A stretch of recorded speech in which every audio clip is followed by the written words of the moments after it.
रात्रि से मन कुछ भयभीत सा है। अजीब तरह का सौपन आया, तब से निंद्रा जैसे दूर हो गई हो।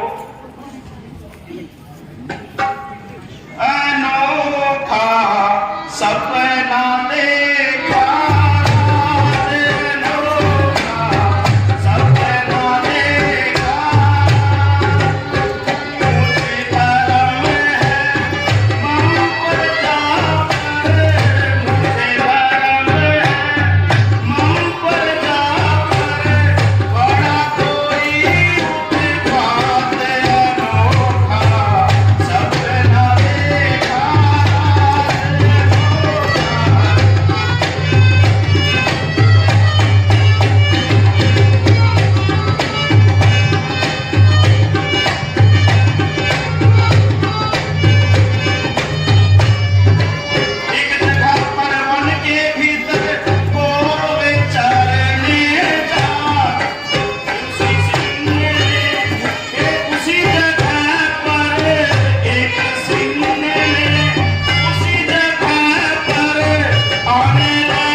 अधिक चिंता न कीजिए।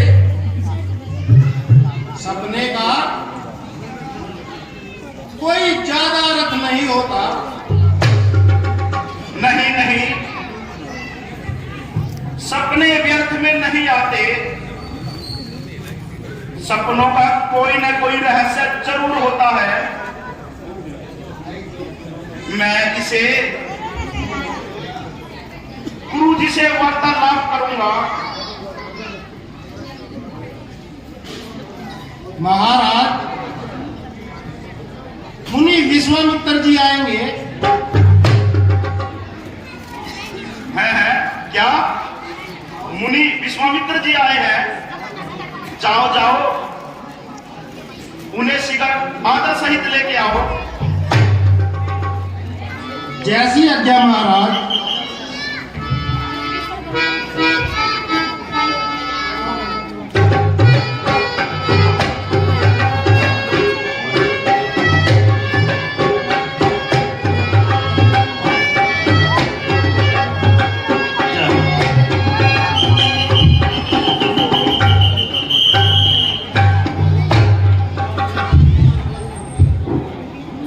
गुरुजी प्रणाम।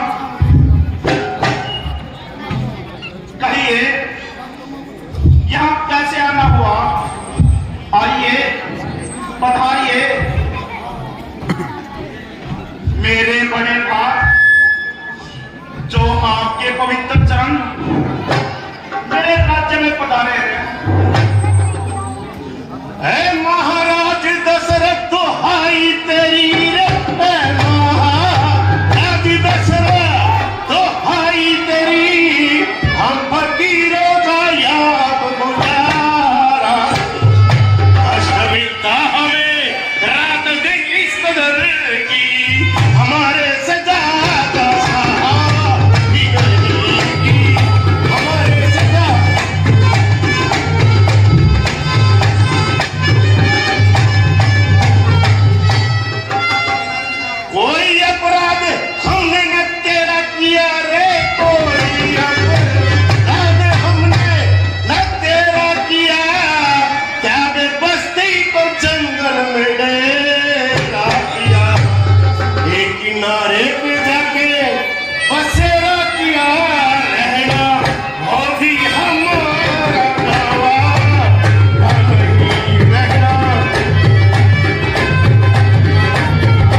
में छेड़े वो हम संग करने लगे, हमने कभी उनका बदला नहीं।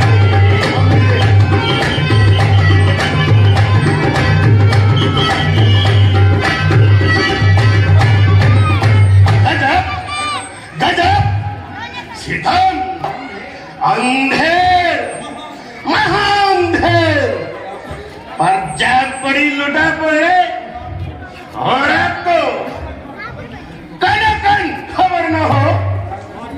राजन, आपके गंगा पार इलाके में राक्षसों ने वाहत मचाई है, दुहाई है।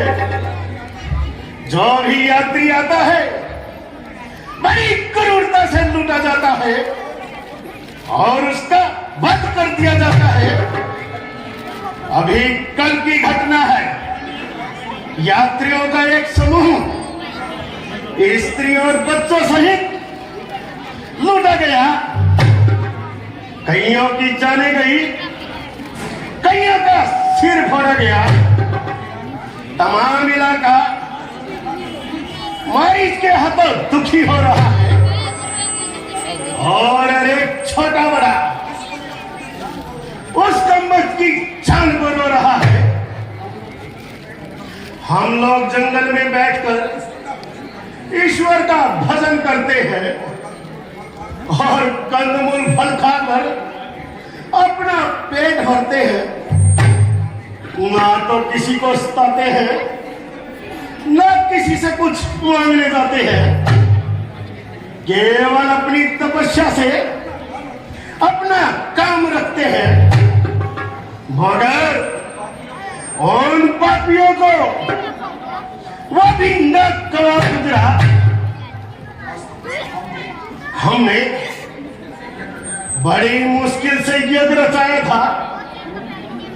उन दुष्टों ने हवन कुंड के अंदर ही मांस भून कर खाया। हे राजन, क्या तुम्हें इस बात की बिल्कुल भी खबर नहीं, या ऐसे ही राज कार्यों में मस्त हो?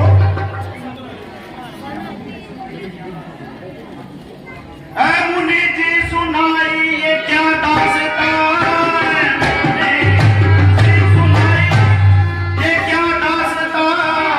राक्षसों को राह हमारा नहीं, हम क्षत्रिय वंश का वंश जाता रहा, तब जाता ये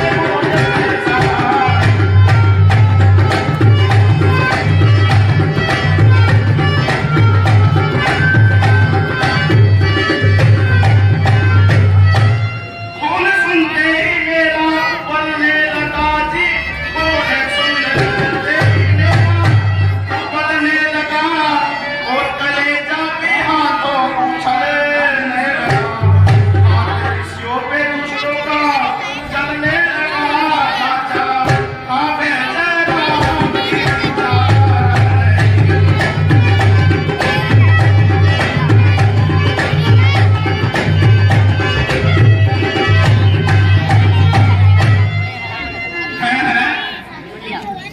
मेरे राज्य में ये अंधे चोरी नहीं बल्कि सीना चोरी, वो मेरी प्रजा को इस प्रकार आजार है तो मेरे राज्य करने पर धिक्कार है। अभी चढ़ाई करता हूं और देखते ही देखते एक एक की सफाई करता हूं। यकीन जानिए उनकी मृत्यु समीप आई है।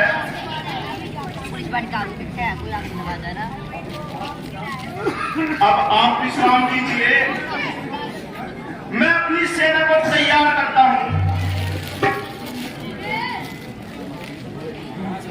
राजन, आपको कष्ट करने की क्या आवश्यकता है? और न ही वहां कुछ ऐसी खतरनाक सूरत नहीं। आप केवल राम लक्ष्मण को मेरे साथ कर दीजिए और उनका हाथ मेरे हाथ में दे दीजिए। मैं इस अवस्था में आपको कष्ट नहीं देना चाहता और फौज लश्कर को भी मैं नहीं लेना चाहता। प्रभु की कृपा से आपके दोनों कुंवर जवान हैं और हर एक विधा में दोनों निपुण और विद्वान हैं। राक्षसों का मरियामेट करना उनके लिए साधारण सी बात है और निश्चय ही उनकी मौत राम लक्ष्मण के हाथ ही है। मुनिवर, आपका कहना मुझे हर तरह से कबूल है, मगर ये हठ आपकी फिजूल है। भला मैं किस तरह गवारा करूं कि बच्चों को तो युद्ध में भेजूं और मैं यहां मौज करूं। कुछ तो परमेश्वर से लगती हुई बातें करो, यूं हट न करो। आप माने या ना माने, किंतु यह विचारे अभी तरीके जंग को राम लक्ष्मण के लिए ठीक नहीं है। वो राक्षस बड़े खतरनाक हैं और ये दोनों भी बच्चे हैं। आप हर तरह से ऊंच नीच का ध्यान कर लीजिए। आश्चर्य है, रघुकुल में तुम जैसे कायर कहां से पैदा हो गए? तेरे पूर्वजों में से आज तक किसी ने ऋषियों की सहायता से इनकार नहीं किया और अपनी प्रजा की रक्षा के लिए अपनी जान तक निशार कर दिया। क्या रोहतास नीलचंद क्या उनका पुत्र नहीं था? यदि वह तेरी तरह टाल मटोल करता, क्या उसके पास कोई उत्तर नहीं था? तुमने तो राजा दिलीप की इज्जत उनके नाम को मिट्टी में मिला दिया। आप मुझे सिर्फ राम लक्ष्मण को सौंपिए, आगे का कार्य मैं स्वयं देख लूंगा। तुम आराम करो और मेरा अंतिम प्रणाम दो। ना मुझे आपकी फौज की दरकार है और ना ही मुझे आपकी है। ऐसे कायरों से सहायता लेना मेरे लिए कदापि उचित नहीं। मैं क्या करूं, किस कुएं में पड़ूं? महर्षि तो अपनी हट पर अड़ गए हैं और उनके देवर भी बड़े चढ़ गए हैं। इधर राम व लक्ष्मण को भेजने पर मेरा मन नहीं मान रहा है। कैसे करूं? लाचार हूं, अन्यथा ऋषि क्रोधित हो जाएंगे और न जाने कुल पर क्या धब्बा लग जाएगा।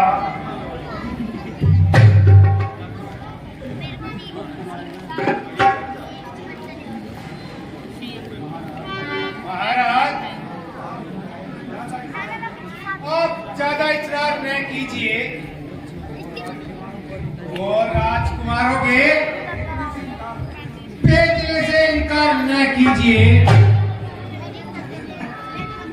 राम बड़ाई समझदार व बुद्धिमान है,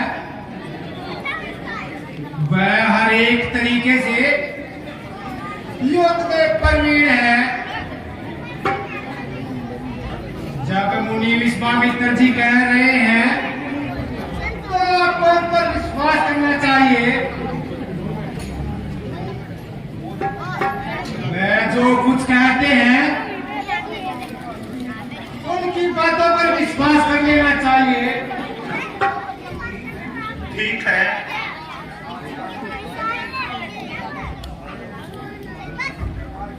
जब सारे दरबार की एक ही राय है तो ठीक है। मंत्री जी, तुम जाओ और मेरे हंसों की जोड़ी को ले आओ। ऐसी आज्ञा महाराज।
ऐ मेरे हंसों की जोड़ी, आज पहली बार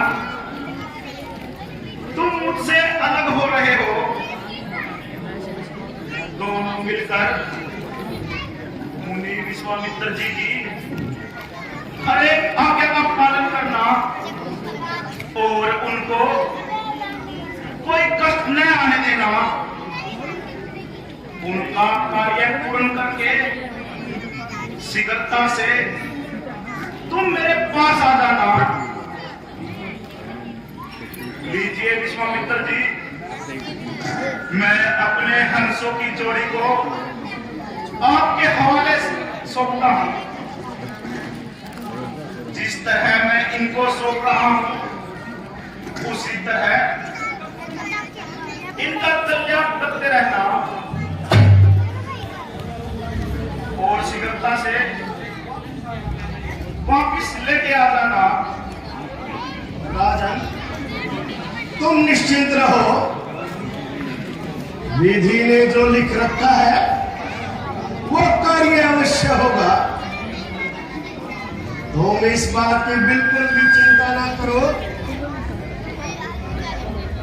आओ बच्चों, अब चलने की तैयारी करो।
यह कौन सा स्थान है? बेटा राम, मारीच और सुबाहु की माता तारका का इसी जंगल में कयाम है। गुरुजी, क्या वह भी अपने बेटों की तरफ बदकार है? वो तो आला दर्जे की चालें बड़ी बदकार है। तो आगे चलते हैं। नहीं नहीं, पहले उसकी मिट्टी ठिकाने लगाते हैं। गुरुवर, स्त्री पर हाथ उठाना यह तो महापाप है। यह आपका वृथा पश्चाताप है। खासकर स्त्री धर्म के बिल्कुल खिलाफ है। पापी को दंड देना बिल्कुल इंसाफ है। वो देखो, वो बदकार बेतहाशा भागती हुई आ रही है।